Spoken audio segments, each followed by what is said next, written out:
Well, good evening, good people. Mark Holmes, of course, here with my buddy Cowboy Joe Boo. And as always, I want to say thank you all for watching, commenting, subscribing, and being part of the Joe Boo Sports Report, as well as Joe Boo's day job, because we've been working here on the Red Brick House now for a year.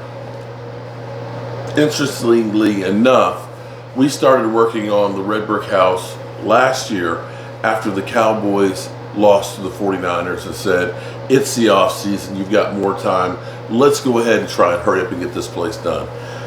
Unfortunately or fortunately, I don't know how you want to look at it, it took us a lot longer to get this place together and done than just the off season. We're still working on it, although we're coming to the tail end. The fact that you are seeing me sitting here in a much more finished space, that I'm actually here not covered with dirt, looking at, peeling plaster on the walls, and that Joe Boo's here with me, and we got a fire here, and we've got the Cowboys fan cave. It's kind of crazy that we put up the fan cave sign given to me by Miss Anita for Christmas after the Cowboys lose and are embarrassed. It sucks. It sucks. But I'm going to look and I'm going to say, because I don't know how many of them are Cowboy fans or how many of them are just fans of other teams and things, but I have so many people that, of course, are fed up with Dak Prescott, and they're constantly saying, when are you going to blame Dak Prescott? Here's my thing. So many out there are saying, don't pay Dak. Don't pay Dak, man. I'm not going to pay that guy $60 million. He's a bum. He ain't worth shit. Make him play on that contract. Well, the reality is, you can pay him the $59 million right now. If you want to, you can say, Dak, why don't you go walk? And of course, you're going to pay that $59 million over the next 2 years to him to walk. And you're going to be hamstrung. You're not going to like what I have to say. But here's the reality of what you really have to do. You've got to extend Dak Prescott. I know that sounds counterintuitive to you, and a lot of people who don't understand how the system works. $59 million is way too much to pay on the salary cap. Here's the thing. Joe Burrow just got his new contract, right? Do you know what Joe Burrow, highest paid? $55 million a year. You know what you're saying? Well, shit, Dak is $59 million this year, so how is Dak getting paid more than him? He's not. The reason why Dak's number's at 59, they signed to a contract and immediately restructured it to get more money because they were short cash to pay other guys.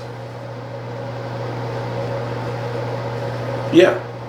And every time you do that, it kicks the money down the road. Because see, here's what you don't seem to understand. With that $40 million a year contract that Dak has had, he's never got paid $40 million a year on the cap. He got a $17 million, a $19 million, and a $26 million cap hit. Because see, going back to Joe Burrow, who got a $55 million a year $55 million a year contract. This season, even though he was injured, it was only a $19 million cap hit. Do you know what the cap hit is for next year? 29. 2025, it goes up to 39. Whoa, dude, really? Yeah. I had Justin Herbert's. I remember I was looking at it. I think Justin Herbert's this year, I think he's around 22. Don't quote me, but it's really, really low. Lamar Jackson, the third highest paid one, his, I think, goes 29 the following year, but I think he's in the low 20s right now too, because that's the way it works. Dak Prescott gets somewhere between $55 and $60 million. I'd say at worst case, it's $29 million for that first year. If that's the case, that's an additional $30 million that you have right there. $30 million.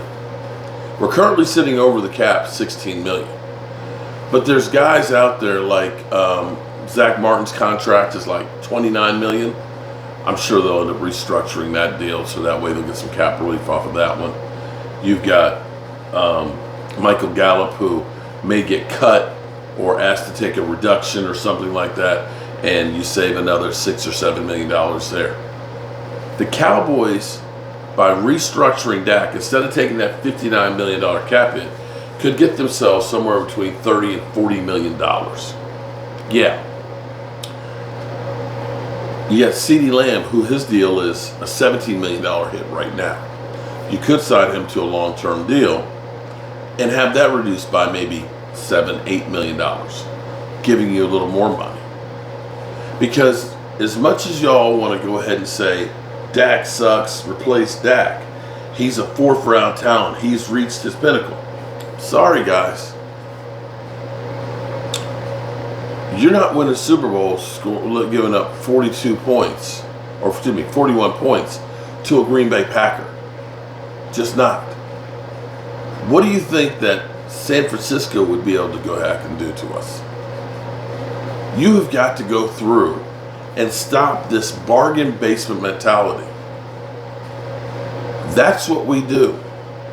We end up having a few guys that are making a whole lot of money that are good players, and then the drop off is off a cliff.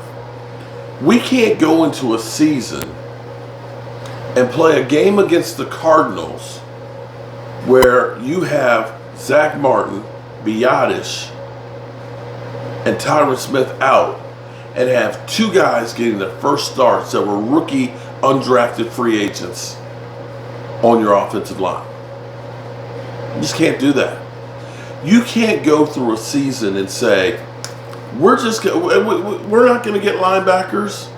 We're good with the guy. We believe in our own guys, and if we don't have guys for it, we'll just take some safeties and make them linebackers.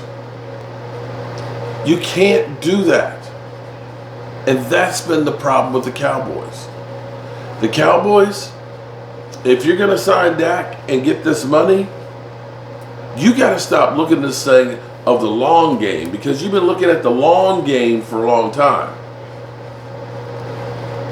It's made us, I guess, for them, in the long run, it makes them viable every year, selling hope that maybe we might win it and that maybe this year's the year. In all reality, you need to go ahead and say, the hell with it. Let's push the chips in. We got Mike McCarthy here right now for another year. We're going to keep the same system.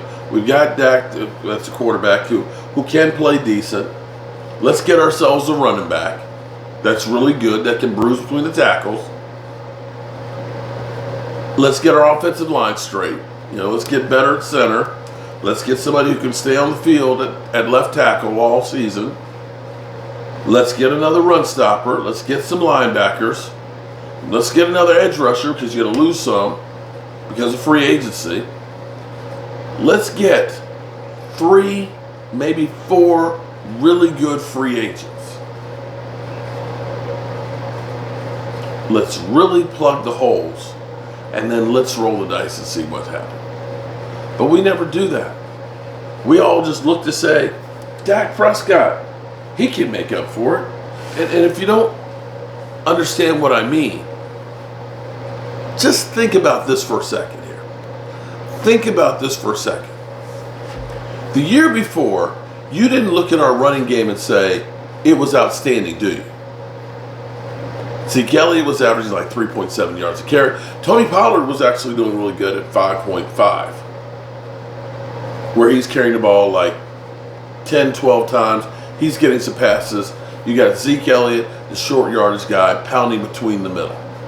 That was your running game. It wasn't the best in the NFL. It wasn't. But it was serviceable until we got the playoffs, and then they couldn't do shit. So, you decide we're going to let Zeke go. Bye, Zeke.